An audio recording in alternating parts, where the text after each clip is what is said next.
नमस्कार विद्यार्थी मित्रांनो, पार्थ कॉम्पिटिटिव्ह फोरमच्या ऑनलाईन फ्री लर्निंग एज्युकेशन मध्ये मी तुमचं स्वागत करत आहोत। आपण दर आठवड्याप्रमाणे आता आपण रेकॉर्डेड लेक्चर सुरू करत आहोत, जे काही वीकली करंट अफेअर लेक्चर असतात। आणि तुम्हाला माहित आहे येणाऱ्या बऱ्याचशा एक्झाम मध्ये तुम्हाला याचा खूप मोठा फायदा होताना दिसत आहे।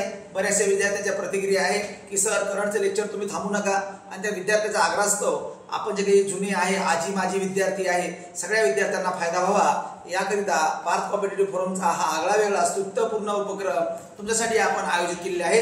तरी विद्यार्थी मित्रांनो, फक्त अपेक्षा एवढीच आहे, जर तुम्ही अद्यापही आपल्या या YouTube चॅनलला जर जॉईन केले नसेल तर आपण त्वरित आपल्या चॅनलला सबस्क्राइब करावं आणि संपूर्ण व्हिडिओ व माहिती आपल्याला अद्यावत मिळत राहील। चला तर आपण सुरुवात करूया आजच्या महत्त्वाच्या टॉपिक कडे जाऊया, वीकली करंट अफेअर ऑगस्ट 2025।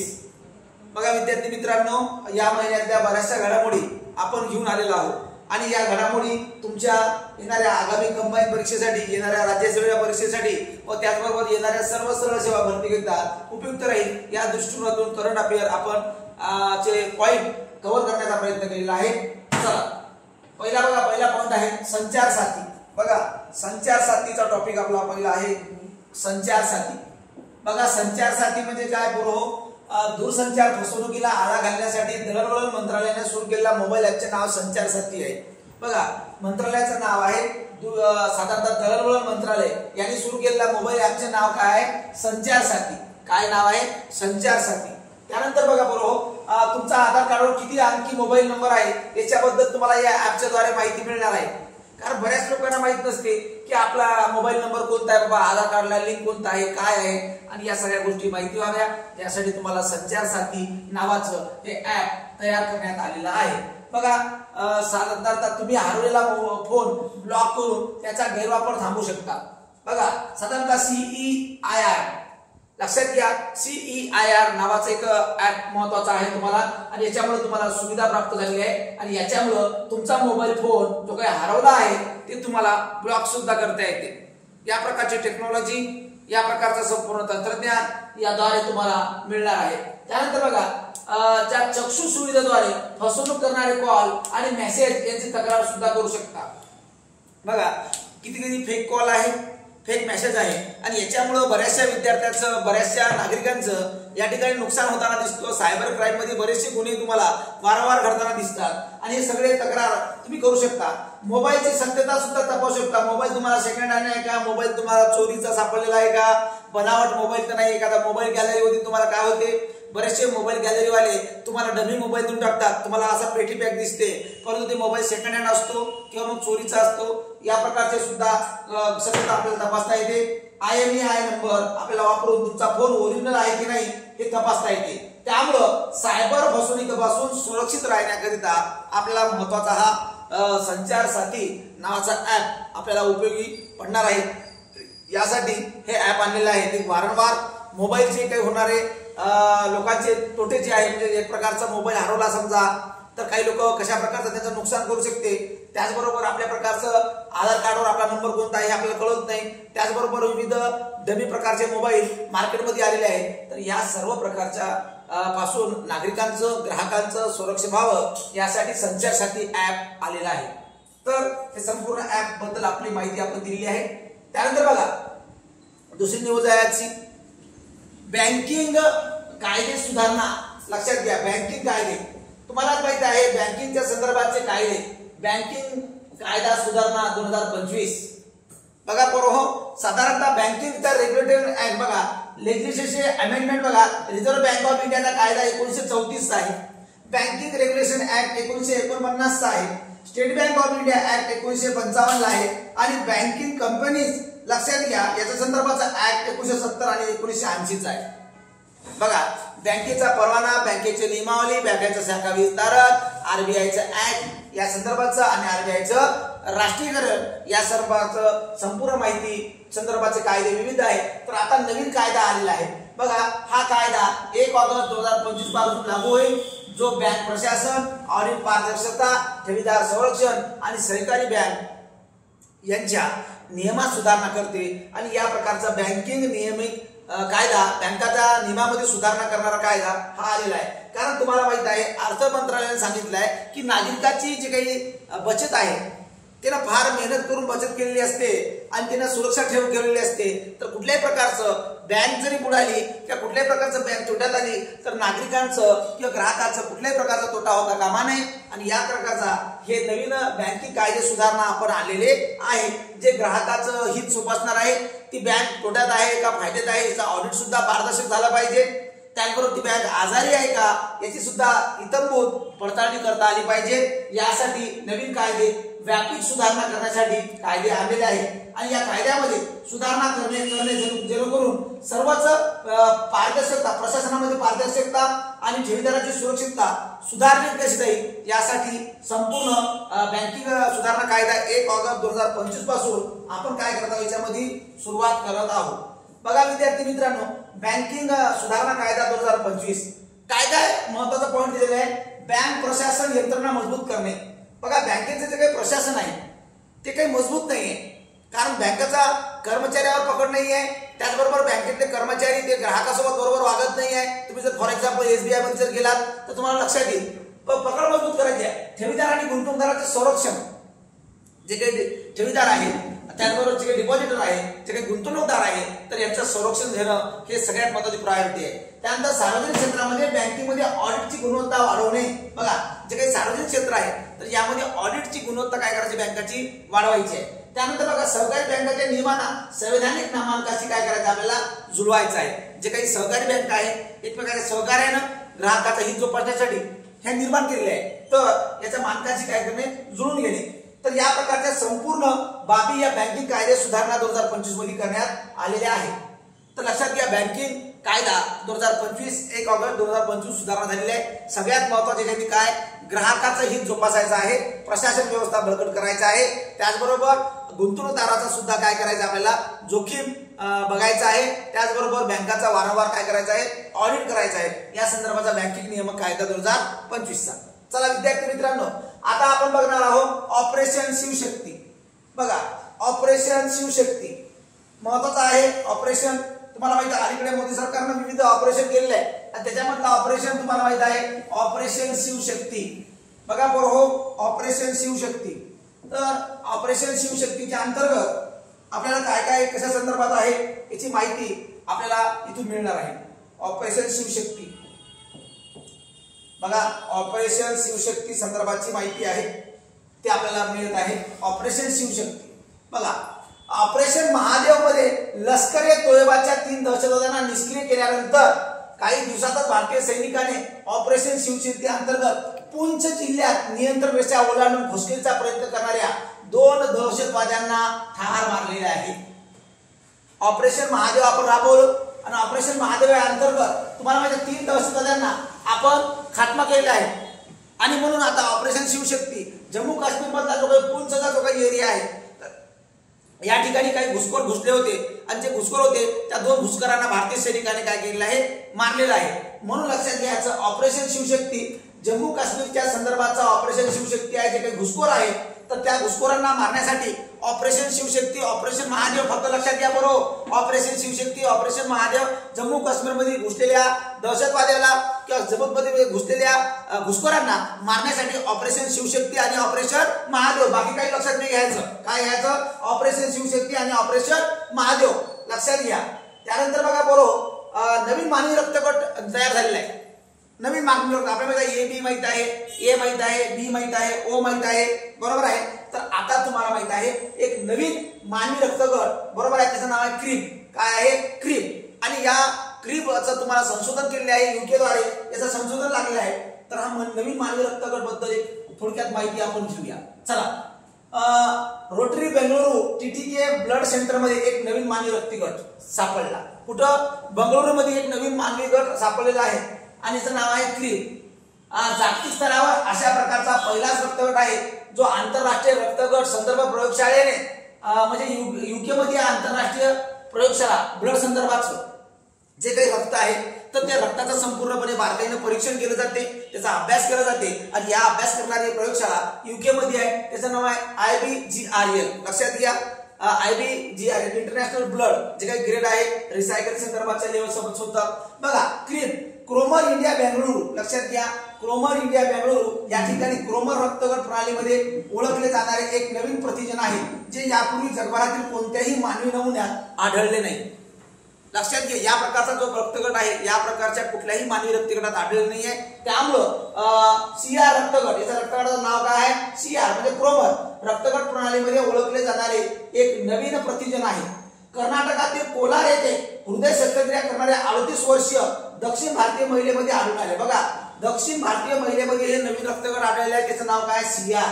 काय नाव आहे? सीआर. लक्षात घ्या याचं पूर्ण नाव आहे क्रीप आणि आपण याला म्हणतो शॉर्ट फॉर्म मध्ये सीआर. लक्षात घ्या सीआर रक्तगट क्रोमर, कुठलं? क्रोमर. त्याच्या वेळेस ऑपरेशन करण्यासाठी हृदय शस्त्रक्रिया चालू होती, ओपन हार्ट सर्जरी एका महिलेमध्ये कर्नाटकमध्ये.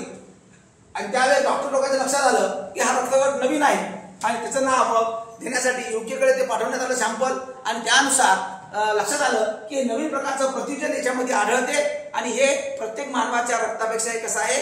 वेगळं आहे. म्हणून लक्षात घ्या क्रीप एक नवीन मानवी रक्तगट याचं नाव देण्यात आलेलं आहे. लक्षात घ्यायचं बंगळुरू मध्ये सापडलेलं आहे. कुठं सापडलेलं आहे? बंगळुरूतील कर्नाटक. महत्वाचं कोलार या ठिकाणी हृदय शस्त्रक्रिया करत असताना. चला या क्रीप बद्दल माहिती आहे बघा संपूर्ण तेच माहिती दिली आहे. चला त्यानंतर बघायचं आहे पूर्व आपल्याला भारतातील पहिली गवताळ प्रदेशातील पक्षी गणना.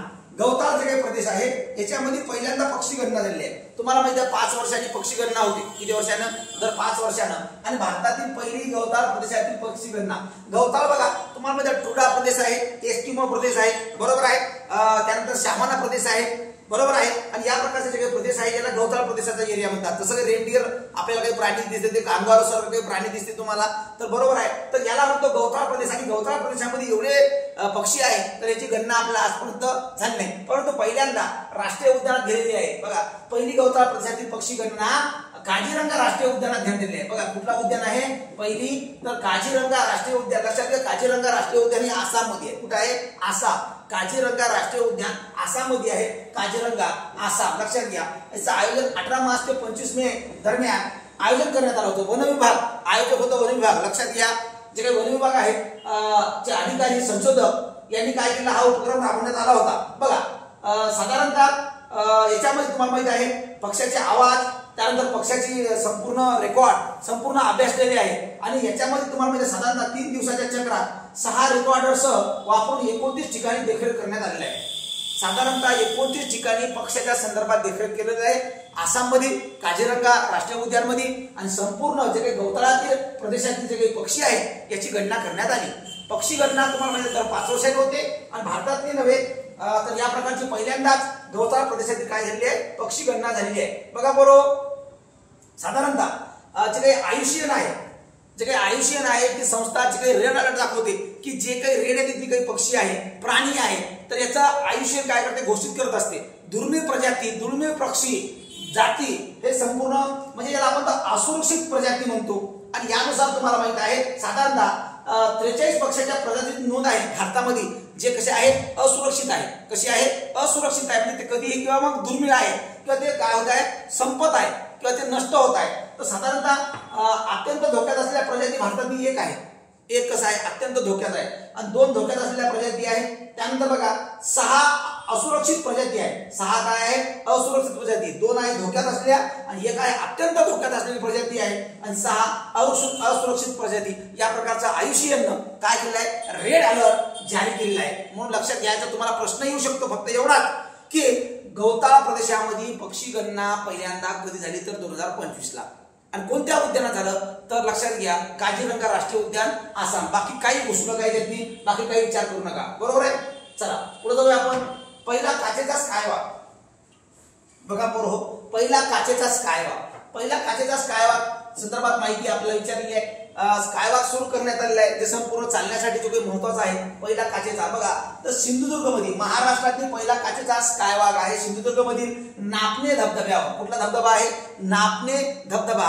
याच्यावर स्कायवॉक तयार करण्यात आलेला आहे. लक्षात घ्या स्थान आहे सिंधुदुर्ग जिल्ह्यातील आंबोली घाटाजवळ. तुम्हाला माहिती आहे आंबोली हे सर्वात जास्त पावसाचं ठिकाण असलेलं शहर म्हणून ओळखलं जाते ठिकाण आपल्याला माहित आहे. बरोबर आहे. तर लक्षात घ्या, नापणे धबधब्यावर, कुठल्या धबधब्यावर आहे? नापणे धबधब्यावर सिंधुदुर्ग जिल्ह्यातील आंबोली घाटाजवळ या प्रकारचा काचेचा स्कायवॉक तयार करण्यात आलेला आहे आणि हा सर्वात मोठा काचेचा स्कायवॉक आहे आणि महाराष्ट्रातील हा पहिला काचेचा स्कायवॉक आहे. बरोबर आहे. तुम्हाला माहित आहे पूर्व आपण काचेचा स्कायवॉक हा मेळघाटमध्ये सुद्धा विदर्भातील तयार करत होतो, चिखलदऱ्यामध्ये, आणि हा जगातला सर्वात मोठा होणार आहे. परंतु काही पर्यावरणप्रेमी लोकांनी या काचेच्या स्कायवॉकला विरोध केलेला आहे, कारण याच्यामुळं वाघांची संख्या, पक्ष्यांची संख्या, प्राण्याची संख्या कमी होऊ शकते आणि यामुळं मेळघाटमधील जे काही पर्यटक लोक आहेत, पर्यावरणप्रेमी लोक आहेत, यांनी मेळघाटमधल्या किंवा चिखलदराच्या जो काचेचा स्कायवॉक होणार होता याला काही लोकांनी काय केलेला आहे? विरोध केलेला आहे. त्यामुळं महाराष्ट्रातील पहिला काचेचा स्कायवॉक सिंधुदुर्ग जिल्हा या ठिकाणी निर्माण झालेला आहे आणि तो धबधब्याचं नाव आहे नापणे. कुठला धबधबा आहे? नापणे धबधब्याच्या वर हा स्कायवॉक तयार होताना आपल्याला दिसत आहे आणि जो महाराष्ट्रातील पहिलाच आहे. बघा साधारणतः याची लांबी क्षमता बघा 30 मीटर लांबीच आहे. किती मीटर लांबीच आहे? 30 मीटर लांबीच आहे. एका वेळी 40-50 लोकांना जाता येते याच्यावर. एका वेळी साधारणतः 40-50 माणसं याच्यावर उभं राहू शकतात आणि तुम्हाला मीटर लांबी बघा 30 मीटर आहे. उद्घाटन बघा 19 जून 2025 रोजी याचे उद्घाटन झालेले आहे. बघा याच्यामुळे काय होईल? स्थानिक रोजगार वाढेल, पर्यटक येईल मोठ्या प्रकारचं आणि त्यामुळे काय होईल? या स्थळाला, या ठिकाणाला काय होईल? महत्व प्राप्त होईल. फक्त एवढं लक्षात घ्यायचं, पहिला काचेचा स्कायवॉक महाराष्ट्रात कोणत्या जिल्ह्यात आहे? तर उत्तर काय बरोबर? सिंधुदुर्ग. ठिकाण कुठलं आहे? साधारणतः नापणे, जे काही नापणे धबधबा आहे या ठिकाणी आहे आणि किती मीटरचा आहे? 30 मीटरचा. किती मीटरचा आहे? लांबी 30 मीटर. चला पुढे जाऊया आपण. डॉक्टर नितीन करील. बघा डॉक्टर नितीन करील राज्य वित्त आयोगाच्या अध्यक्षपदी नियुक्ती करण्यात आली आहे. बघा राज्य वित्त आयोग, बघा केंद्रीय वित्त आयोग कलम 280, केंद्रीय वित्त आयोग लक्षात घ्या बरोबर, केंद्रीय वित्त आयोग कलम 280 आणि राज्य वित्त आयोग आर्टिकल 243. लक्षात घ्या, राज्य वित्त आयोग आर्टिकल 243 या संदर्भाची नियुक्ती तुम्हाला माहित आहे वैधानिक आहे, संवैधानिक आहे आणि या संदर्भाचा आणि राज्य वित्त आयोगाच्या अध्यक्षपदाची नियुक्ती करण्यात आलेली आहे. बघा 31 जुलै 2025 रोजी याची नियुक्ती करण्यात आली आहे. डॉक्टर नितीन करील राज्य वित्त आयोग. लक्षात घ्या, साधारणतः डॉक्टर नितीन करील हे 1988च्या बॅचचे IAS अधिकारी आहे.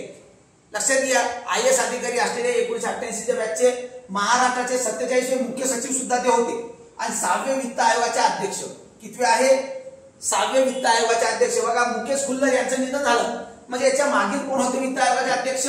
मागील कोण होतं? लक्षात घ्या, मुकेश खुल्लर हे मागचे वित्त आयोगाचे अध्यक्ष होते आणि आता वित्त आयोगाचे 6वे अध्यक्ष तुम्हाला माहित आहे. साधारण 6व्या वित्त आयोगाचे अध्यक्ष यांचा मृत्यू झाला, त्यामुळं डॉक्टर नितीन करील हे 7वे वित्त आयोगाचे अध्यक्ष आहे. कितवे आहे? 7वे. लक्षात घ्या, 7वे वित्त आयोगाचे अध्यक्ष आहे.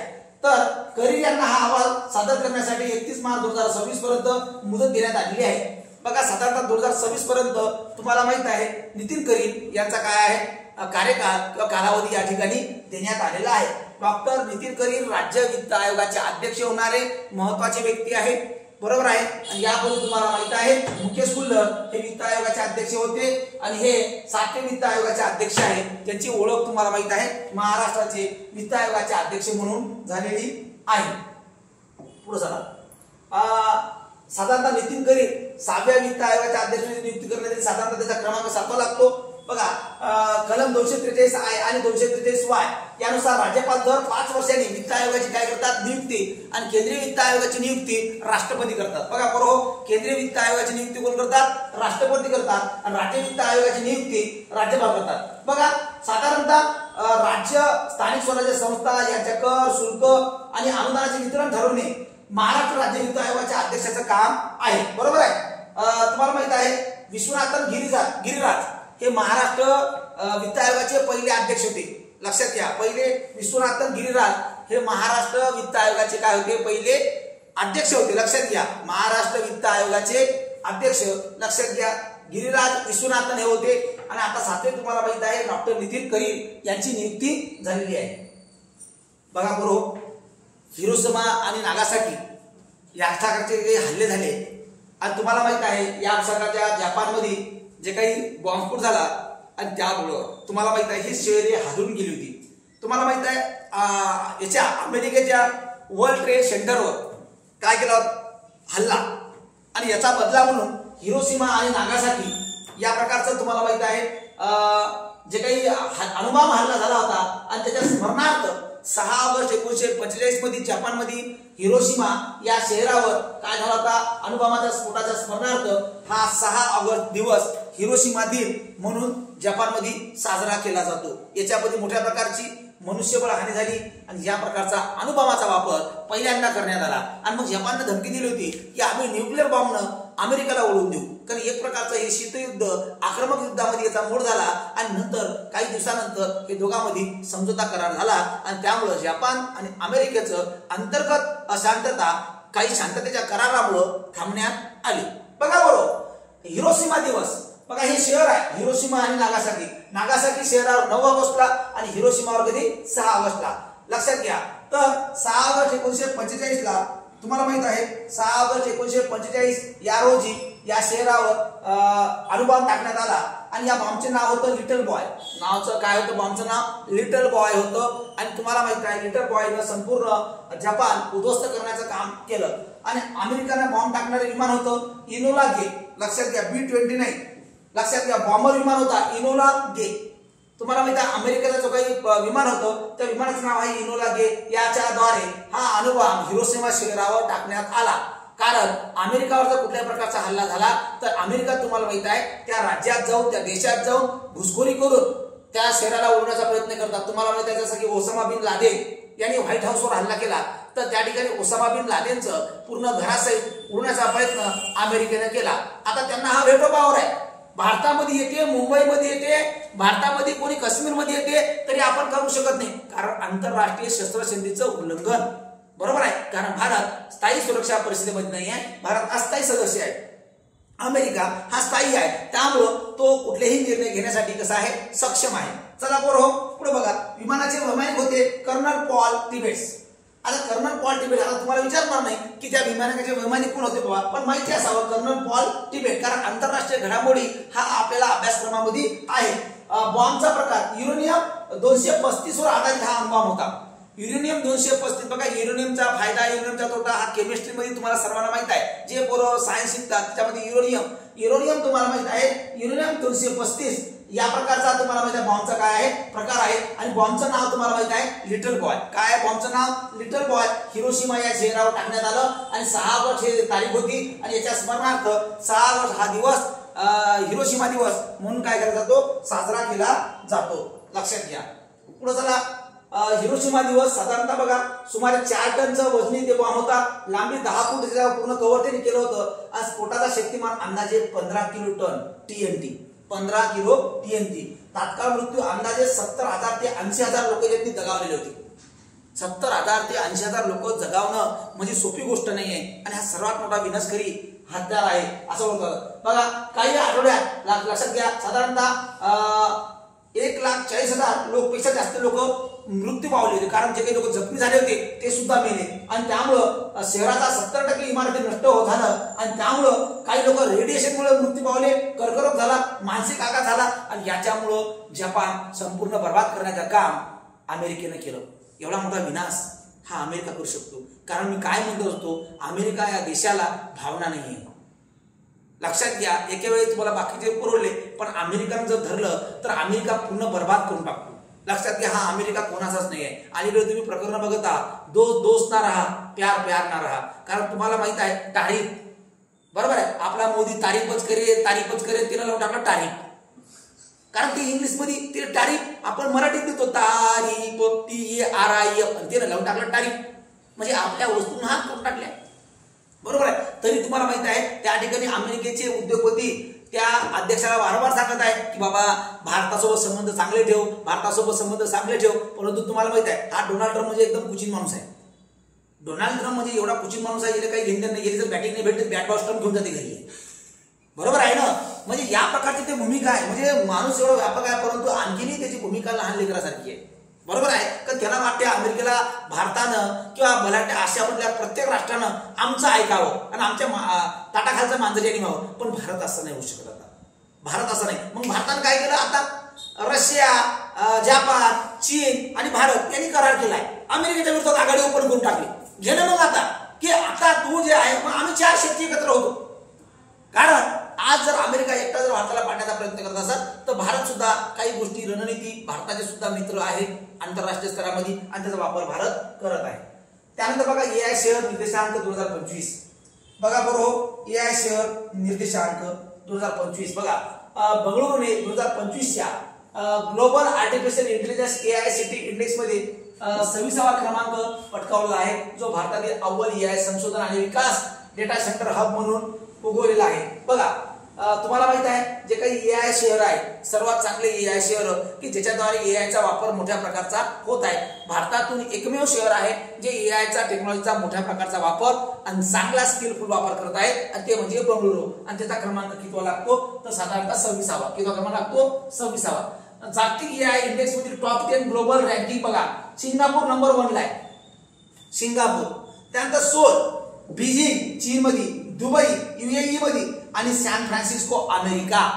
टॉप 5 चे शहर आहे ज्याच्यामध्ये AI चा सर्वात जास्त वापर आहे. Singapore, Seoul, Beijing, Dubai, San फ्रान्सिस्को. भारतामधलं 26व्या क्रमांकाचं शहर आहे जे AI चा मोठ्या प्रकारचा वापर करतो. बघा हे रँकिंग माहितीच नाही लोकांना, बरोबर आहे. 100% असे प्रश्न येतात की AI मध्ये भारतातलं कोणतं शहर आहे की सर्वात जास्त वापर आहे आणि स्किलफुल यूज आहे तर बंगळुरू आहे. त्याचा क्रमांक जगामध्ये किती आहे 26वा. नंबर 1 ला सिंगापूर आहे, number 2 Seoul, number 3 Beijing, number 4 Dubai, त्यानंतर सॅन फ्रान्सिस्को. आता AI सर्वांनाच माहिती आहे कृत्रिम बुद्धिमत्ता आर्टिफिशियल इंटेलिजन्स. आता अलीकडे बघा काही लोकांचा असा प्रश्न आहे की AI मुळे नोकऱ्या जाईल का. काल साधारणतः जागतिक लोकांची एक बैठक होती आणि त्या संदर्भात तुम्हाला माहिती आहे साधारणतः विविध G20 परिषद असो, बरोबर आहे. G20 परिषदेमध्ये चर्चा झाली आणि तिथं चर्चा उपस्थित केली की बाबा खरोखरच AI मुळे बेरोजगारी वाढेल का तर नाही. त्यांनी उत्तर नाही म्हणले आहे. कारण AI हा अशा प्रकारचं आधुनिक तंत्रज्ञानाचा वापर करून आपल्याला आणखी प्रगती करण्यासाठी AI चा आपण वापर करत आहोत. त्याचबरोबर जास्तीत जास्त माहिती साठवून ठेवण्यासाठी आणि आणखीन स्किल वाढवण्यासाठी आणखीन गुणवत्ता वाढवण्यासाठी AI चा आपण उपयोग करत आहोत असं आंतरराष्ट्रीय समुदायाचं म्हणणं आहे. पण माझं म्हणणं आहे बेकार करणं म्हणून. आता बघा आजच्या जगामध्ये तुम्हाला सांगितलं आहे पैसा महत्वाचा नाही आहे. आजच्या जगामध्ये नॉलेज प्लस स्किल, जिसके पास नॉलेज है भाई, जिसके पास दिमाग है सब उसके पास है.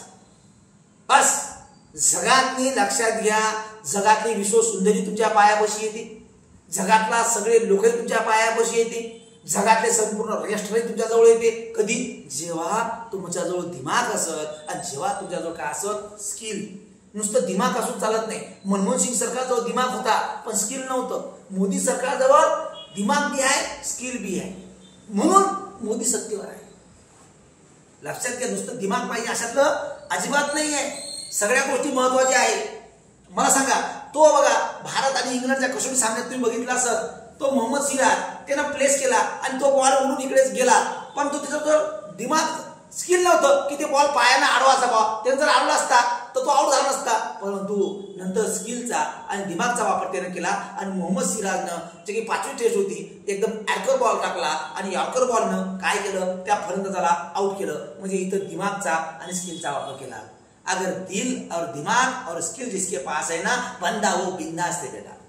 लक्षात घ्या तो कसा आहे जगातील त्याचं संपूर्ण नॉलेज आहे वर्चस्व आहे. नाहीतर या जगातनी काही उपयोग नाही. येऊन आपण चाललो जाऊ. बघा बरोबर तर हे AI शेअर निर्देशांक आहे आणि त्याचा हा अहवाल आलेला आहे.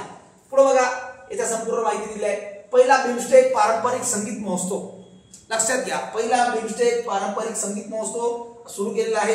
बघा साधारणतः पहिला बिमस्टेक पारंपरिक संगीत महोत्सव नवी दिल्लीत साजरा करण्यात आला आहे. भारत मंडपम येथे. कुठं भारत मंडपम येथे पहिला बिमस्टेक पारंपरिक संगीत महोत्सव नवी दिल्ली येथील भारत मंडप या ठिकाणी. भारत मंडपम लक्षात घ्या हेच महत्वाचं आहे. जास्त काही वाचायचं नाही. भरपूर काही माहिती असते पण आपण जास्त माहिती डिटेल मध्ये घ्यायचं नाही. नवी दिल्लीतील भारत मंडपम येथे आयोजित केला जाणार आहे. बघा याच्यामध्ये बिमस्टेक मध्ये कोण कोण आहे बांगलादेश, भूतान, भारत, म्यानमार, नेपाळ, श्रीलंका आणि थायलंड. लक्षात घ्या बिमस्टेक लक्षात घ्या या प्रकारचे संपूर्ण कंट्रीज आहे. लक्षात घ्या बांगलादेश, भूतान, भारत, म्यानमार, नेपाळ, श्रीलंका आणि थायलंड मधील तेलंगणाचा समावेश आहे. आणि या प्रकारचा आयोजन भारत मंडपम नवी दिल्ली या ठिकाणी होणार आहे. साधारणतः थीम बघा हे थीम विचारले जाऊ शकते. सप्तसूर 7 राष्ट्रे 1 सूर. सप्तसूर सात राष्ट्रे एक सूर, सप्तसूर सात राष्ट्रे एक सूर. बघा हे थीम विचारली जाऊ शकते. बिमस्टेक पारंपरिक संगीत महोत्सव कुठं होत आहे? नवी दिल्ली भारत मंडपम, नवी दिल्ली भारत मंडपम या ठिकाणी सगळे राष्ट्र एकत्र येत आहे आणि याचा थीम आहे सप्तसूर सात राष्ट्र एक सूर, सप्तसूर सात राष्ट्र एक सूर. थीम महत्वाचा आहे आणि सगळे बिमस्टेक परिषदेमध्ये सर्व राष्ट्र एकत्र येत आहेत आणि या प्रकारचा पहिला बिमस्टेक सोहळा साजरा होत आहे की ह्या राष्ट्रामध्ये एकत्र यावं, सगळ्या लोकांच्या चर्चा व्हाव्या आणि त्याचबरोबर संगीतामध्ये एवढी ताकद आहे की त्याद्वारे राष्ट्र एकमेकांसोबत चर्चा करू शकतात. कल्चरल अप्रोचच्या माध्यमातून सोशल अप्रोच आणि नंतर तुम्हाला इकॉनॉमिकल अप्रोच वाढवण्यासाठी काय होतो? फायदा होतो. बिमस्टेक पुढे बघा या प्रकारचा बिमस्टेक. उत्तर प्रदेशचे मुख्य सचिव, बघा उत्तर प्रदेशचे नवे मुख्य सचिव म्हणून तुम्हाला माहित आहे साधारणतः पदभार अलीकडे स्वीकारलेला आहे प्रकाश गोयल यांनी. उत्तर प्रदेशचे मुख्य सचिव प्रकाश गोयल. आता हे अशा गोष्टीवर काही प्रश्न येणार नाही पण तरी आपण करंट घडामोडी आहे म्हणून माहिती सांगत आहोत. शशी प्रकाश गोयल उत्तर प्रदेशचे नवीन मुख्य सचिव म्हणून पदभार स्वीकारणार आहे. कोण आहे? साधारणतः शशी प्रकाश गोयल उत्तर प्रदेशचे मुख्य सचिव. लक्षात घ्या राज्यपाल करत असतात प्रत्येक राज्याच्या मुख्य सचिवाची, आर्थिक सल्लागार सचिवाची, सुरक्षा सल्लागार सचिवाची. तर या प्रकारचं मुख्य सचिव उत्तर प्रदेशचे नवीन झालेले कोण आहे? तर शशी प्रकाश गोयल. काही एवढं महत्वाचं नाहीये. त्यानंतर बघा शशी प्रकाश गोयल बद्दल माहिती आहे ते पण आपण वाचू नाहीये. त्यानंतर बघा बरोबर प्रेसिजन गाइडेड मिसाइल्स वर्सेस, लक्षात घ्या V3, precision guided missile V3 लक्षात घ्या.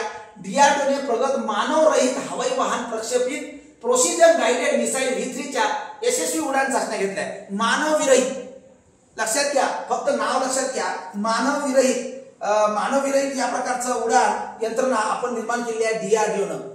कोण केली आहे? डीआरडीओनं मिसाईल तयार केलेला आहे. लक्षात घ्या जो मानव विरहित आहे. कसा आहे? मानव रहित, ज्याच्यामध्ये मानव नाही आहे आणि ज्या प्रकारचा मिसाईल तुम्हाला माहित आहे V3 यशस्वी उड्डाण चाचणी केलेली आहे. आता कुठून केलेली आहे? ठिकाण बघा साधारणतः national open area range Kurnool Andhra Pradesh मधून. कुठून आहे? कर्नूल आंध्र प्रदेश मधून. तुम्हाला विचारू शकते डीआरडीओनं मानव रहित किंवा मानव विरहित प्रक्षेपण केलेलं आहे आणि ते कुठून केलं आहे? हवाई वाहन प्रक्षेपण कर्नूल आंध्र प्रदेश या ठिकाणी. कुठून? कर्नूल आंध्र प्रदेश. बघा कधी लॉन्च केलेलं आहे? 25 जुलै 2025 ला. बरोबर आहे. साधारणतः पूर्वी विकसित आणि वितरित केलेल्या ULPGM V2, बघा ULPGM V2 क्षेपणास्त्राची सुधारित आवृत्ती आहे. कशी आहे? सुधारित आवृत्ती आहे. बघा यापूर्वी सुद्धा त्यांनी पाठवलं होतं ULPGM V2. लक्षात घ्या याची सुधारित आवृत्ती म्हणून V3 आहे. काय आहे? V3 नवीन सुधारित आवृत्ती आहे आणि याच्यामुळे काय होऊ शकते तुम्हाला माहित आहे? दिवसा आणि रात्री उंच असे सकल भागात काम करू शकते. दिवसा आणि रात्री उंच आणि सकल भागात काम करण्यासाठी महत्वाचं हे वाहन प्रक्षेपित केलेलं आहे आणि तुम्हाला माहित आहे साधारणतः पेनिट्रेशन कम ब्लास्ट, त्यानंतर विशेषतः अँटी आर्मर आणि अँटी बंकर या प्रकारचा संपूर्ण माहिती आपल्याला मिळू शकते. त्याच्या अंतर्गत जे काही आहे माहिती ते आपल्याला देण्याचं काम हे करते. लक्षात फक्त एवढं घ्यायचं प्रेसिजन गाइडेड मिसाइल V3 हे डीआरडीओनं पाठवलेलं आहे जे मानव विरहित आहे. बाकी काही लक्षात घ्यायचं नाही. बघा जीपी बिर्ला मेमोरियल पुरस्कार आहे हे पण विचारणार नाही. Doctor V.R. नारायण हे बघा महत्वाचे याच्यावर प्रश्न तुम्हाला विचारले जाऊ शकते. Doctor V.R. नारायण. बघा डॉक्टर V.R. नारायण अलीकडे इस्रोचे 11वे अध्यक्ष. बघा इस्रोचे 11वे अध्यक्ष. बघा डीआरडीओचे अध्यक्ष माहित पाहिजे बरोबर, इस्रोचे अध्यक्ष माहित पाहिजे. आता बघा इस्रोचे 11वे अध्यक्ष 14 जानेवारी 2025 पासून कार्यभार स्वीकारणार. लक्षात घ्या 2026 पासून. बघा 1984 मध्ये इस्रो कार्यालयास प्रारंभ झाला. 1984 मध्ये इस्रोचं काय झालं? स्थापना झाली आणि V. नारायण रॉकेट आणि स्पेस क्रॉप प्रोफेशन मध्ये जवळपास 4 दशकांचा अनुभव यांना आहे. किती दशकाचा आहे? 4 दशकाचा. 2018 नंतर बघा liquid professional system centre LPSC चे संचालक म्हणून त्यांनी नियुक्ती करण्यात आली होती LPSC ची. त्यानंतर जे एरोस्पेसच्या प्रमुख केंद्रापैकी एक आहे त्याचे मुख्यालय तिरुवनंतपुरम मध्ये आहे आणि बघा वरियामाला येथे आहे आणि याचे प्रमुख सुद्धा ते होते. लक्षात घ्या जे महत्वाचं एरोस्पेस सेंटर आहे त्याचे सुद्धा मुख्यालयाचे प्रमुख होते आणि बघा साधारणतः हे व्यक्ती आपल्याला 11वे अध्यक्ष डॉक्टर V.R. नारायण जे त्यांनी काय केलेलं आहे इस्रोचं अध्यक्षपद त्यांनी स्वीकारलेलं आहे. इस्रोचे V.R. नारायण अध्यक्ष आहेत हे आपल्याला माहित पाहिजे. बाकी काहीच नाही. इस्रोचे 11वे अध्यक्ष V.R. नारायण यांची नियुक्ती करण्यात आली आहे. बस बघा ज्याला वेळ द्यायला त्याला वेळ द्यायचा. उगाच टाइमपास म्हणून काही वाचत बसायचं नाही. करंट आहे मास्तर लेक्चर देऊ राहिला, मास्तर व्हिडिओ देऊ राहिला, तो टाइमपास करणं आपला विषय नाही आहे, तो आपला धंदा नाही आहे. फक्त जो काही महत्वाचं आहे ते विद्यार्थ्याला देणं आणि विद्यार्थ्याला प्रश्न कव्हर करणं ते महत्वाचं आहे. आणि आपण व्हिडिओच्या लेक्चरमध्ये फापड पसारा जास्त बोलत बसणार नाही आहोत बस. आणि बाबू असं झालं तसं झालं हे सांग ते सांग ते लक्षात घ्या, ते महत्वाचं नाही. डाटा महत्वाचा आहे, विद्यार्थ्यांना जो डाटा देणं गरजेचं आहे. आणि हेच विद्यार्थ्याशी प्रामाणिक राहणं आपल्या पार्थ कॉम्पिटिटिव्ह फोरमचं आणि आपल्या व्हिडिओचा उद्देश आहे. बाकी दुसरं तिसरं काहीच नाही. आपण कुठल्याही प्रकारचा पेड चॅनल केलेलं नाही आहे आणि कुठल्याही प्रकारचा आपण पेड ऍपच्या माध्यमातून विद्यार्थ्यांनी चॅनल सबस्क्राईब करावं, त्या विद्यार्थ्यांनी कधी बॅच जॉईन करून पैसे आपल्याला द्यावं हा आपला उद्देश नाही आहे. आपले आजी माझे विद्यार्थी याच्या मार्फत कनेक्ट राहावे यासाठी हा उद्देश आहे, बाकी काहीच नाही. चला, पहिला make in India hydrogen plant बघा प्रो. पहिला make in India hydrogen plant तयार करण्यात आलेला आहे. बघा पहिला make in India hydrogen plant बघा साधारणतः कांडला, लक्षात घ्या कांडला बंदर जे काही गुजरातमध्ये आहे, भारतातील पहिला स्वदेशी 10 मेगावॅटचा ग्रीन हायड्रोजन प्लांट तयार केलेला आहे. ग्रीन हायड्रोजन प्लांट तुम्हाला माहित आहे एका बाजूने शाश्वत विकास करायचं सरकार देश पातळीवर, राज्य पातळीवर, केंद्र पातळीवर, जागतिक पातळीवर प्रयत्न करत आहे. आणि याच्यामध्ये ग्रीन हायड्रोजन प्लांट कांडला गुजरातमध्ये पहिला प्रकल्प निर्माण केलेला आहे. बघा स्थळ दीनदयाळ बंदर प्राधिकरण कांडला गुजरात. कुठं आहे स्थळ बघा, दीनदयाळ बंदर प्राधिकरण कांडला गुजरात. बघा उद्घाटन बघा केंद्रीय जहाजबांधणी मंत्री सर्वानंद सोनोवाल यांनी उद्घाटन केले आहे. केंद्रीय जहाजबांधणी मंत्री कोण आहे? सर्वानंद सोनोवाल यांच्या हस्ते उद्घाटन झालेलं आहे. कालावधी बघा केवळ 4 महिन्यात उभारण्यात आलाय. किती महिन्यातनी? फक्त केवळ 4 महिन्यातनी उभारण्यात आलाय ग्रीन हायड्रोजन प्लांट. बघा एक नवीन बेंचमार्क तयार करण्यात आला आहे. 26 मे 2025 ला नरेंद्र मोदीने याचं उद्घाटन केलं.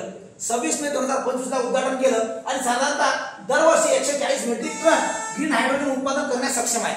140 मेट्रिक टन ग्रीन हायड्रोजन उत्पादन करण्यास हा हायड्रोजन प्लांट कसा आहे? सक्षम आहे. आणि त्यामुळं हा प्रकल्प साधारणतः 11 बसेसना वीज पुरवण्यासाठी, बंदर परिसरावर रस्त्यावरील दिवे लावण्यासाठी ग्रीन हायड्रोजन पुरवेल. आता बघा हे फक्त प्रयोग आहे. जगामध्ये राष्ट्रामध्ये प्रत्येक विजेला पर्यायी व्यवस्था, प्रत्येक ऊर्जेला पर्यायी व्यवस्था म्हणून भारत सरकार काय करत आहे? पर्यायी ऊर्जा, पर्यायी स्त्रोत, पर्यायी इंधन, पर्यायी भविष्य. आणि यासाठी तुम्हाला माहित आहे शाश्वत विकास जर करायचा असेल तर ग्रीन एनर्जी महत्वाचा आहे. आणि या प्रकारचा ग्रीन हायड्रोजन प्लांट कांडला गुजरातमध्ये निर्माण करण्यात आलेला आहे, जो साधारणतः 4 महिन्यातच तयार झालेला आहे. आणि या प्रकारचं हे यशस्वी चाचणी भारतानं केलेली आहे. लक्षात घ्या ग्रीन हायड्रोजन प्लांट कुठे आहे, कोणत्या शहरात आहे? कांडला गुजरातमध्ये. लक्षात घ्यायचं. पुढे चला, सत्यपाल मलिक तुम्हाला माहित आहे, सत्यपाल मलिक जम्मू काश्मीरचे नायब राज्यपाल.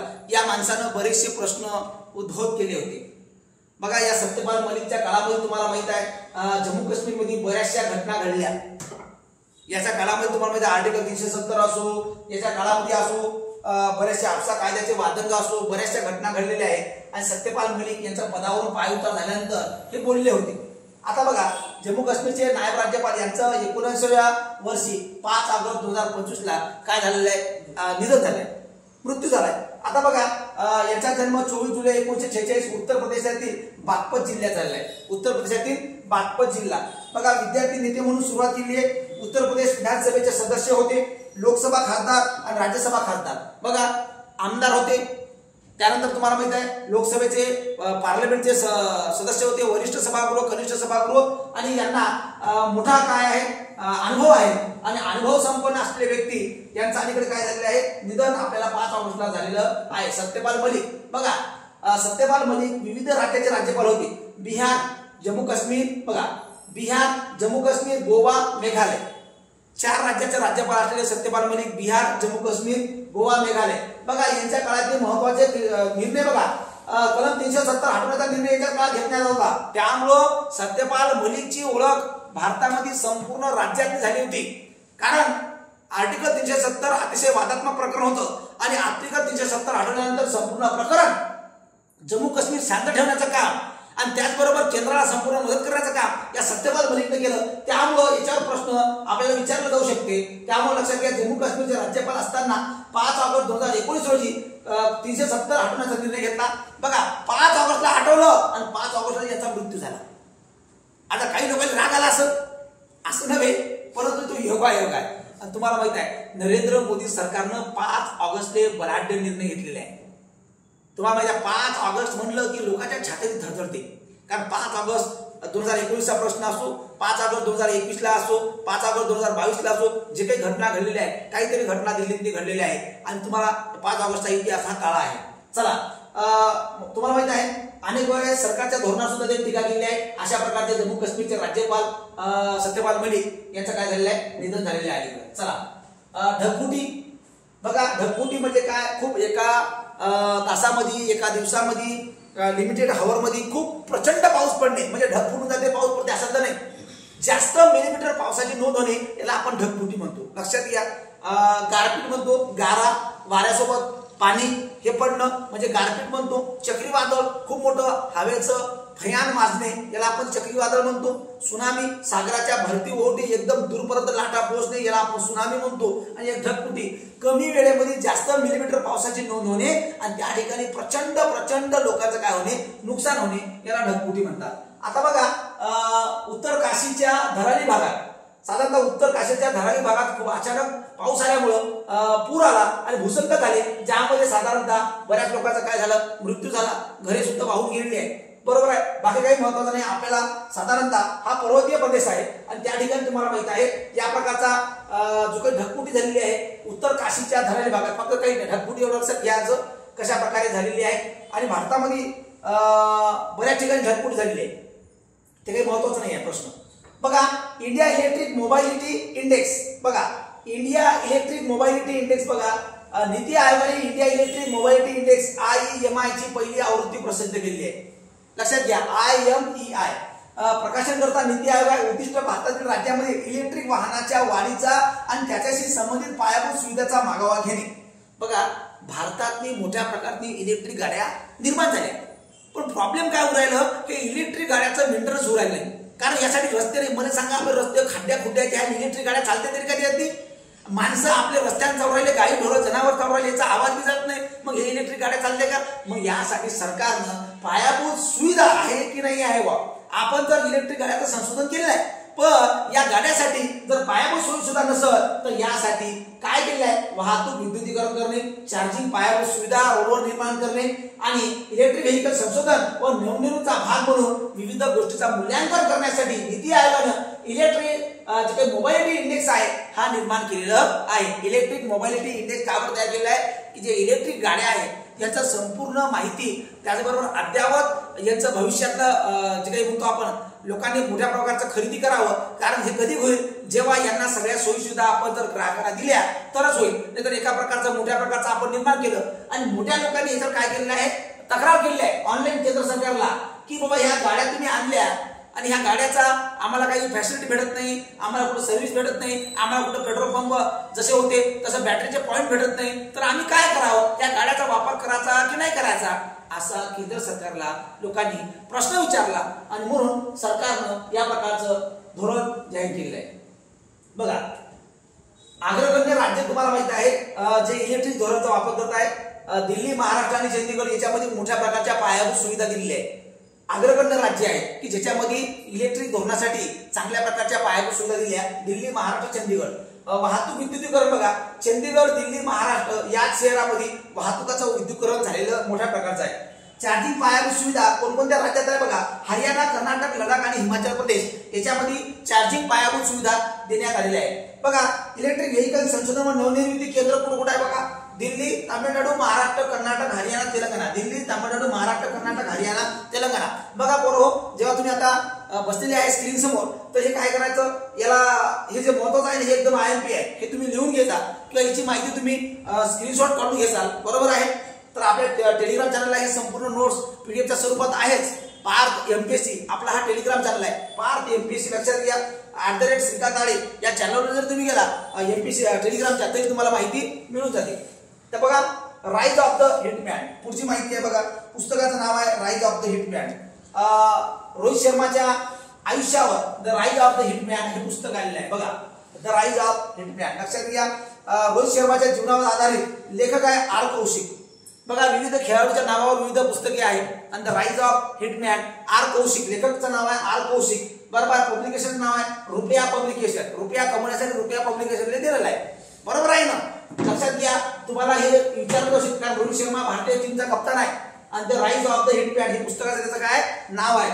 जे काही बालपणाचं जीवन, तरुणपणाचं जीवन, रोहित शर्माचा संघर्ष आणि इथपर्यंत संपूर्ण प्रवास रोहित शर्माच्या नावावर आहे. तुमच्या नावावर कोणतरी पुस्तक लिहावं, एवढी कामगिरी तुम्ही उंचावी. 100% लोक लेखक तयार आहे. फक्त तुम्ही काय करा, तुमची कामगिरी उंचावा, जेणेकरून लोक पुस्तकं तयार करतील. स्वतःचं पुस्तक स्वतः तयार करू नका. चला, पब्लिकेशन. आर कौशिक कोण आहे? लेखक आहेत the rise of the hitman. बघा, यांचं पुस्तक आहे असं नाही, यापूर्वी सुद्धा बरेचसे खेळाडू आहेत त्यांचे पुस्तक आहे. बघा, विश्वनाथ आनंद याच्या नावाचं पुस्तक आहे mind master. Yuvraj Singh the test of the my life. बघा, हे युवराज सिंग हा कर्करोगासोबत लढला, कॅन्सर सोबत, आणि याच्या संदर्भात संपूर्ण त्यानं लिहिलेलं आहे. त्यानंतर Imran Khan all round view. Imran Khan लक्षात घ्या. त्यानंतर Shoaib Akhtar controversially yours. Usain Bolt बघा, faster than lighting my story. Faster than lighting my story. Michael Phelps लक्षात घ्या, no limits the will to success. No limits the will to success. Rafael Nadal बघा, Rafa my story. Rafa my story हा प्रश्न येऊन गेलेला आहे. Mike Tyson बघा, undisputed truth my autobiography. त्यानंतर Saurav Ganguly 1 century is not enough. 1 century is not enough. त्यानंतर Sanjay Manjrekar imperfect. त्यानंतर शेनवान नो स्पिन माय ऑटोबायोग्राफी. याच्यावर सुद्धा प्रश्न आला एमपीएससी मध्ये. शेनवानच्या पुस्तकाचं नाव काय? No spin my autobiography. R Ashwin I have the streets a Kutti cricket story. बघा, I have the street a Kutti cricket story. बघा, हा सुद्धा आर अश्विनच्या जीवनावर आधारित आहे. चला, म्हणजे महत्वाचे जे काही पुस्तकं आहेत, जसं रोहित शर्माच्या नावावर आहे तसे बरेचसे खेळाडू आहेत यांच्या नावावर पुस्तक आहे. अलीकडे नाव आहे the rise of the hitman. पुस्तकाचे लेखक आहे आर कौशिक. चला पुढे बघा, अलीकडे कोल्हापूर जिल्ह्यामध्ये जे काही मोठं प्रकरण गाजलं ते म्हणजे माधुरी हत्तीच्या वर जे काही संपूर्ण वादंग झालं. तुम्हाला माहिती आहे, कोल्हापूर मधून हत्ती माधुरी महादेवी जिथे कोल्हापूर पासून जामनगर मध्ये स्थलांतरण करण्यासाठी लोकांचा काय झाला विरोध. कारण लोकांचा बराचसा भावभावनेचा श्रद्धेचा प्रश्न होता आणि लोकांनी काय केलं, याला वंतारा टीमसोबत बैठक घेतली मुख्यमंत्र्यांनी. आणि तुम्हाला माहित आहे, हा निर्णय रद्द करण्यात आला की बाबा माधुरी तुम्हाला परत कोल्हापूर शहरातच ठेवावं लागेल. या प्रकारचा लोकांचा विजय झाला. बघा, साधारणतः जे काही रिलायन्स फाउंडेशन कंपनी आहे, तर रिलायन्स फाउंडेशननं हे माधुरीला हलवण्याचं काम केलं होतं. आणि याच्यासाठी लोकांनी काय केलंय, रिलायन्सचा जो काही सिम कार्ड आहे जिओचा ते सुद्धा लोकांनी बंद करून टाकला, पोर्ट करण्याचं काम केलं. कारण जनता जर रस्त्यावर आली तर सरकारला सुद्धा रस्त्यावर यावं लागते. आणि या प्रकारचा निर्णय तुम्हाला माहित आहे जे काही नेतृत्व झालं. आणि यामुळे तुम्हाला माहित आहे, वंतारा प्राणी संग्रहालयात ते काही स्थलांतर करत होते, तर वंतारा प्राणी संग्रहालयात स्थलांतर करण्याऐवजी कोल्हापुरात त्याला ठेवावा या प्रकारचा ग्रीन सिग्नल देण्यात आलेला आहे. बघा, हे जामनगर जिल्ह्यातील मोती खवडी गावात 35 एकर क्षेत्रफळावर पसरलेला गुजरातमध्ये जामनगर रिफायनरी टाउनशिप आहे. बघा, हा जामनगरचा जो काही एरिया आहे साधारणतः हा गुजरातमध्ये आहे आणि या ठिकाणी याला हलवण्याचा निर्णय चालू होता. बघा, आता हे काय करते, जे काही वृद्ध प्राणी आहे, जखमी प्राणी आहे, या प्राण्यांना याची काळजी करणं, याचं संवर्धन करणं, पुनर्वसन करणं, यासाठी वंतारा ही महत्वाची एक संशोधन संस्था आहे जे प्राण्यासंदर्भात काम करते. त्यांचा काही उद्देश नव्हता, पण एक भावनेचा प्रश्न आहे. आणि जे काही प्राणी आहे त्याचं पुनर्वसन करणं, त्यांचा बचाव करणं, जे काही मांजरी आहे, सरपटणारे प्राणी आहे, पक्षी आहे, शाकाहारी प्राणी आहे, त्या सर्वांसाठी काय करत आहे, कुंपण करून त्या लोकांना काय करते, सुरक्षित देण्याचं काम हे वंतारा संशोधन केंद्र करते. बरोबर आहे. आणि प्राण्याचं कल्याण करते, पक्ष्याचं कल्याण करते आणि यांना संरक्षण देण्याचं काम करते. ते काही चुकीची संस्था नाही, परंतु कोल्हापूरचा भावना आहे त्या माधुरी हत्तीनी सोबत. आणि त्यामुळं त्यांनी सांगितलं, विनंती केली सरकारला की आम्हाला माधुरी जे काही हत्ती आहे ती आम्हाला तुम्ही ठेवावा. म्हणून केंद्र सरकारने त्या प्रकारचा निर्णय दिला. वंतारासोबत बैठक झाली आणि त्या प्रकारचा निर्णय बदलावा लागला. बघा, सशस्त्र सीमा दलाच्या तुम्हाला माहित आहे सशस्त्र सीमा दलाच्या प्रमुखपदी संजय सिंघल यांची नियुक्ती झालेली आहे. बघा, सशस्त्र सीमा दल SSB संजय सिंघल यांच्या महासंचालकपदी काय झालेली आहे, नियुक्ती. सशस्त्र सीमा दलाच्या महासंचालकपदी संजय सिंघल यांची काय झालेली आहे, नियुक्ती. बघा, वरिष्ठ IPS अधिकारी संजय सिंघल यांची सशस्त्र सीमा बल चे काय झालेले आहे, महासंचालक म्हणून काय झालेली आहे, पूर्व नियुक्ती झालेली आहे. बघा, 1 सप्टेंबर 2025 पासून ते पदभार स्वीकार. बघा, सध्याचे महासंचालक कोण आहे, अमृत मोहन प्रसाद. अमृत मोहन प्रसाद सध्याचे काय आहे, महासंचालक आहे. आणि बघा, साधारणतः 31 ऑगस्ट 2025 रोजी ते सेवानिवृत्त होत आहे. लक्षात घ्या, अमृत मोहन प्रसाद हे निवृत्त होत आहे आणि त्याच्या ठिकाणी संजय सिंगल हे तुम्हाला नवीन महासंचालक 1 सप्टेंबर पासून पदभार स्वीकारणार आहे. लक्षात घ्या, एसएसबी सशस्त्र सीमा दलाच्या महासंचालक पदी संजय सिंगल यांची नियुक्ती झाली. बघा, अलीकडे संजय नाव प्रसिद्ध आहे सगळीकडे. संजय जर बघितलं तर हे धुमाकूळ टाकलेलं आहे संजय नावानं. काय आहे काय नाही, मंत्रालयापासून तर विविध प्रमुख पदापर्यंत संजय नावाची व्यक्ती विविध ठिकाणी यांचं नाव तुम्हाला दिसत आहे. एसएसबी पुढे बघा बरोबर, संरक्षण मंत्रालयाचे आर्थिक सल्लागार. बघा, संरक्षण मंत्रालयाचे आर्थिक सल्लागार पद डॉक्टर मयांक शर्मा, संरक्षण सल्लागार डॉक्टर मयांक शर्मा यांनी स्वीकारलेले आहे. बघा, बाकी काहीच नाही. संरक्षण सल्लागार कोण आहे? भारत सरकारचे डॉक्टर मयांक शर्मा हे महत्वाचं, बाकी काही वाचू नका याची. त्यानंतर बघा, आर्थिक सल्लागारचं काम तुम्हाला माहिती आहे. आता हे थोडक्यात बघा, आर्थिक सल्लागार हे काय करते माहिती आहे का? विविध माहिती काढण्याचं काम करते आर्थिक सल्लागार. बघा, साधारणतः कॅबिनेटच्या संदर्भात हे जे निर्णय होणारे असतात तर पंतप्रधान असो, राष्ट्रपती असो, कॅबिनेट मंत्री असो, या सगळ्यांना काय देत असते? आर्थिक सल्लागार सल्ला देत असते की राष्ट्र कोणत्या बाजूने घेऊन जायचं आणि राष्ट्रामध्ये कशा प्रकारचे बचत करता आला पाहिजे, राष्ट्रामध्ये कोणत्या प्रकारचे वित्तीय समावेशन केले पाहिजे आणि राष्ट्रामध्ये कुठल्या प्रकारच्या आर्थिक पॉलिसी आपण लावाव्या, या प्रकारच्या राष्ट्रपतीला सुद्धा ते सल्ला देऊ शकतात. आणि या प्रकारचं तुम्हाला माहित आहे, संरक्षण मंत्रालयाचे नवीन आर्थिक सल्लागार डॉक्टर मयांक शर्मा यांची निवड झालेली आहे. तुम्हाला माहित आहे, हे संरक्षण मंत्रालयातला जो काही विभाग आहे 15 ऑगस्ट 1947 मध्ये साधारणतः इंग्रजांच्या काळाच्या नंतर भारताने स्थापन केलेलं हे प्रायमरी स्वरूपाचा विभाग होतं आणि नंतर तुम्हाला परमनंट हा विभाग निर्माण झालं आणि साधारणतः याचं मुख्यालय नवी दिल्लीला आहे. आणि सशस्त्र दलाचे संरक्षण धोरण, सशस्त्र दलाच्या पायाभूत सुविधा, सशस्त्र दलाचे आर्थिक नियोजनचं काम हे पूर्ण करतं. बघा, पहिले वॉर डिपार्टमेंट नाव होतं आणि नंतर 1947 नाव बदलून मिनिस्ट्री ऑफ डिफेन्स करण्यात आलं. Ministry of defence. बघा बरोबर, भारताचे आर्थिक सल्लागार स्वीकारणारे डॉक्टर मयांक शर्मा हे आहे. बघा, या आठवड्यातल्या एवढ्याच घडामोडी आहे पूर्व ज्या महत्वाच्या आहेत. आपण जास्त न लेक्चर घेता महत्वाच्या घडामोडीला आपण फोकस केलाय आणि तुम्हाला कमी वेळेत जास्त नॉलेज मिळावं हा आपला एक हेतू आहे. बाकी दुसरा तिसरा हेतू कुठलाही नाही. या प्रकारच्या माहिती मिळवण्यासाठी आपल्यासोबत पार्थ कॉम्पिटिटिव्ह सोबत कायम तुम्ही सदैव राहा. बघा बरोबर, आगामी काळातली बरेचशे जाहिराती आहेत, बरेचसे पद येणार आहेत, विविध डिपार्टमेंट जागा काढत आहे आणि यासाठी तुम्ही जागा राहणं गरजेचं आहे. नाहीतर जागा येईल आणि तुम्हाला चटके लागून जाईल आणि मग वेदना दिल्याशिवाय राहत नाही. बरोबर आहे ना? वाचताय ना, वाचलंच पाहिजे. बरोबर आहे ना? म्हणून तुम्ही वाचावं, तुम्ही यशस्वी व्हावं. तुमच्यासाठी पार्थ कॉम्पिटिटिव्ह फोरम सदैव तुमच्या सोबत आहे. म्हणून या ठिकाणी आजचं चालू घडामोडीचे लेक्चर या ठिकाणी आपण संपूया. धन्यवाद. जय हिंद.